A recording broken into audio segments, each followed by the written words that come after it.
Shalom, selamat malam Bapak Ibu Saudara-saudara sekalian, Jemaat GKB Surya Buana yang saya kasihi.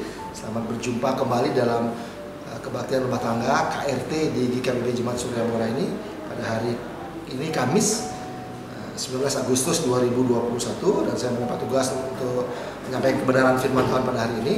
Dan kebenaran firman Tuhan yang akan saya bagikan pada hari ini saya ambil dari salah satu bacaan dalam puji dan janji kita pada hari ini Kamis 19 Agustus 2021, yaitu dari 1 Petrus 5 ayat 1 sampai dengan 5. Baiklah, sebelum kita sama-sama baca dan merenungkan kebenaran firman Tuhan, mari kita berdoa dulu. Mari kita berdoa. Bapa yang dalam surga, terima kasih kalau malam hari ini kami jemaat-Mu Surya Buana bisa bergabung kembali di dalam KRT Jemaat Surya Buana pada malam hari ini. Walaupun secara online, Tuhan, kami mau berdoa untuk setiap anak-anak-Mu, hamba-hamba-Mu yang dimanapun mereka berada, yang turut menyaksikan, mendengarkan, ikut bergabung dalam kebaktian rumah tangga ini. Kiranya Kau sertai mereka, Roh Kudus Kau mengurapi mereka, memenuhi mereka. Tutup bungkus setiap kami anak-anak-Mu dengan darah-Mu Yesus Kristus. Dan biarlah apapun yang nanti kami baca, kami dengar, kami renungkan bersama itu menjadi berkat buat setiap kami, membuat kami semakin dewasa dalam Engkau. Dan biarlah semua itu untuk kemuliaan bagi nama-Mu saja. Kalau ada kosa-kosa roh jahat dalam bentuk apapun yang sekiranya mau mengganggu kami untuk mendengarkan kebenaran firman ini, kami usir kuasanya, kami hancurkan, kami tolak keluar di dalam nama Yesus Kristus. Ampuni hamba-Mu ini Tuhan, urapi hamba-Mu yang hina ini, itu menyampaikan kebenaran firman-Mu. Dan biarlah setiap kami diberkati di dalam nama Yesus Kristus yang menjadi Tuhan dan Juru Selamat kami yang hidup. Kami siap membaca dan merenungkan kebenaran firman. Haleluya, amin. Baiklah Bapak Ibu Saudara sekalian, saya akan bacakan perikop yang mendasari KRT kita malam hari ini dari 1 Petrus 5 ayat 1 sampai dengan 5. Saya akan baca. Demikian firman Tuhan, judulnya Gembalakanlah Kawanan Domba Allah. Aku menasihatkan para penatua di antara kamu, aku sebagai teman penatua dan saksi penderitaan Kristus yang juga akan mendapat bagian dalam kemuliaan yang akan dinyatakan kelak. Gembalakanlah kawanan domba Allah yang ada padamu, jangan dengan paksa, tapi dengan sukarela sesuai dengan kehendak Allah. Dan jangan karena mau mencari keuntungan, tetapi dengan pengabdian diri. Janganlah kamu berbuat seolah-olah kamu mau memerintah atas mereka yang dipercayakan kepadamu, tapi hendaklah kamu menjadi teladan bagi kawanan domba itu. Maka kamu, apabila Gembala Agung datang, kamu akan menerima mahkota kemuliaan yang tidak dapat layu. Demikian jugalah kamu, hai orang-orang muda, tunduklah kepada orang-orang yang tua, dan kamu semua rendahkanlah dirimu seorang terhadap yang lain. Sebab Allah menentang orang yang congkak, tetapi mengasihani orang yang rendah hati. Demikianlah Bapak Ibu Saudara sekalian, perikop yang mendasari KRT kita pada malam hari ini. Dan Bapak Ibu Saudara sekalian, ayat pertama dari perikop kita dimulai dengan aku menasihatkan para penatua di antara kamu. Bapak Saudara, penatua atau tua-tua itu adalah sebuah jabatan gerejawi yang ada di sebuah gereja. Kata penatua sendiri berasal dari bahasa Yunani presbiteros, yang berarti seorang yang dituakan, yang berpikir matang, sesepuh.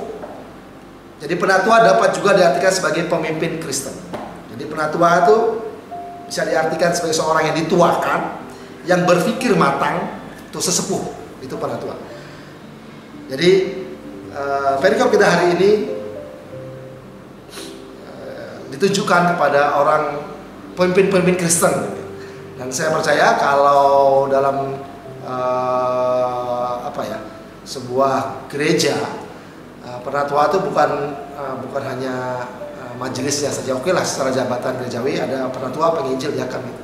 Tapi mari kita berpikir lebih luas. Saya percaya ayat ini juga untuk berbicara juga bagi kita setiap pemimpin-pemimpin Kristen dimanapun kita berada dalam komunitas kita masing-masing. Kalau di kita ada kategorial gitu, ada lembaga-lembaga, dan di sana ada pengurusnya, ada ketuanya, dan lain sebagainya. Saya percaya setiap kita sebagai pemimpin di kategorial kita masing-masing, atau mungkin kita sebagai pemimpin minimal di keluarga kita, atau di tempat pekerjaan kita, komunitas dimanapun, komunitas hobi kita atau apapun, kita pasti punya komunitas-komunitas. Dan kalau kita ditempatkan di sana sebagai pemimpin, sebagai orang yang dituakan, sebagai sesepuh di sana di komunitas itu. Ya itulah kita harusnya. Dan ayat kedua di sini yang menarik, ada kalimat perintah di sini, hai pemimpin-pemimpin Kristen, hai yang kamu yang dianggap sesepuh, hai kamu yang dianggap dituakan, hai kamu yang berpikir matang, kamu pemimpin-pemimpin. Ayat yang kedua di sini dikatakan apa? Gembalakanlah kawanan domba Allah yang ada padamu. Gembalakanlah. Bapak Ibu Saudara, kita tahu dalam Kristenan banyak penggambaran-penggambaran di mana menggambarkan hubungan kita dengan Tuhan, dengan Allah. Kalau Tuhan Bapa, kita anaknya. Kalau Tuhan sebagai mempelai pria, kita mempelai wanita. Kalau Tuhan sebagai Tuan dan Raja, kita hamba gitu. Kalau apa lagi? Ada berapa gitu ya, banyak. Dan satu hal lagi yang sering kita baca banyak adalah lagu-lagunya juga, kalau Tuhan sebagai gembala, kita domba-domba. Dan hari ini ayat 2 dari pasal 5 ini, 1 Petrus pasal 5 memerintahkan kita, gembalakanlah kawanan domba Allah yang ada padamu. Bapak Ibu sekalian, sebelum kita terus ke perenungan kita yang selanjutnya, mari kita renungkan sedikit mengapa Yesus memposisikan dirinya sebagai gembala. Kenapa dia menggembala, kita ini domba. Banyak literatur, banyak tulisan-tulisan yang sangat mendekati saya tentang hubungan antara gembala dan domba. Saudara, seorang gembala itu pasti seorang pemimpin. Tapi seorang pemimpin itu belum tentu punya hati seorang gembala. Saudara, apa sih tugas gembala itu? Yang saya catat, dari banyak ini yang saya simpulkan beberapa. Jadi tugas gembala itu dia harus selalu berada bersama-sama dengan domba-dombanya atau gembalaan. Karena tugas gembala ialah menjaga, memelihara, melindungi kawanan para domba-domba itu. Sekali lagi, tugas gembala itu menjaga, memelihara, dan melindungi kawanan dari domba-domba itu. Gembala itu harus memberi makan, merawat domba-domba itu, melindungi, menuntun. Itu gembala. Dan Bapak Saudara, satu hal yang pernah saya baca, bahwa kenapa kita digambarkan seperti domba, karena yang menarik, domba itu binatang yang tidak bisa membela dirinya sendiri. Kenapa? Karena domba itu tidak punya taring, domba itu tidak punya tanduk, domba itu tidak punya cakar yang tajam, domba itu larinya tidak kencang. Jadi domba itu tidak bisa melindungi dirinya sendiri. Jadi kalau ada binatang buas, domba itu sendirian, tidak ada gembalanya, pasti akan habis dimakan sama binatang-binatang buas. Karena itulah habit dari domba itu, dia harus selalu dalam kawanan itu. Di mana ada kawanan itu, pasti ada gembalanya. Karena itulah domba itu harus punya gembala. Gembala itu harus ada di setiap domba-domba itu. Karena itu domba itu tidak bisa hidup sendirian. Maka saya sering kali katakan, dan saya pernah baca, kalau ada domba yang sedang sendirian, percayalah itu domba yang sedang tersesat. Karena itu, kalau kita diibaratkan sebagai domba, kita digambarkan sebagai domba, jangan pernah sendirian dalam menjalani kehidupan yang Kristen ini. Kita perlu persekutuan, kita perlu teman-teman untuk mendoakan, menguatkan kita. Karena kita ini domba, tidak bisa hidup sendiri. Kita harus selalu dalam kawanan, dalam komunitas domba-domba, dalam persekutuan. Karena di mana ada kawanan domba-domba itu, di sana ada gembala. Itu yang menarik Bapak Saudara. Jadi firman Tuhan menyuruh pemimpin Kristen, pemimpin rohani itu, gembalakanlah kawanan domba Allah yang ada padamu. Dan yang menarik di sini, di sana dikatakan jangan dengan paksa, tapi dengan sukarela sesuai kehendak Allah. Jangan karena terpaksa, tapi dengan sukarela sesuai kehendak Allah. Dan jangan karena mencari keuntungan. Jadi kalau kita jadi pemimpin, kita jadi gembala di komunitas yang Tuhan percayakan kepada kita, jangan karena terpaksa, jangan karena untuk mencari keuntungan, tapi dengan pengabdian ini. Tapi yang benar-benar kita untuk memberikan yang terbaik buat kawanan domba kita. Terus ayat 3, janganlah kamu berbuat seolah-olah kamu memerintah atas mereka. Jadi jangan karena kita jadi sebagai ketua, sebagai pendeta mungkin atau majelis, atau sebagai apa yang dituakan di komunitas kita masing-masing, kita seolah-olah baru kita dianggap berpikir matang, baru kita dianggap sesepuh, baru kita dianggap dituakan, kita seolah kita sok jadi bos gitu ya, suka merintah-merintah gitu. Karena itu di sini katakan, janganlah kamu berbuat seolah kamu mau memerintah atas mereka yang dipercaya kepadamu, tetapi hendaklah kamu menjadi teladan. Tapi ayat 3 menyuruh kita, kalau kamu jadi pemimpin, kamu gembala di komunitasmu itu, hendaklah kamu menjadi teladan. Bapak Saudara, bagi saya khotbah itu mudah gitu ya. Ngajar itu mudah, tapi yang susah itu seringkali jadi teladan yang tidak mudah. Jadi teladan yang tidak mudah. Dan ayat firman Tuhan katakan jadi teladan. Karena saya seringkali melihat kalau ada, mungkin kita sendiri ngalami, kalau kita mungkin jadi pemimpin atau jadi bos di tempat kerja kita atau di rumah kita yang ada ponaan, ada ipar, ada menantu, ada macam-macam, dan kita sebagai orang yang dituakan di sana. Kalau pas sedang kerja bakti di rumah atau di kantor gitu ya, kalau kita cuma perintah aja bersihkan ini, orang mungkin mau mengerjakannya, tapi dia kerjakan dengan gondok gitu ya, dengan dongkol artinya gitu. Mungkin di depan kita dia menghormati kita, tapi di luar kita diomongin, kita dijajah. Tapi berbeda Bapak Ibu Saudara, kalau kita sebagai orang yang dituakan, kita sebagai pemimpin di komunitas kita ngasih, kita memberikan instruksi, kita berikan perintah, tapi kita juga ikut.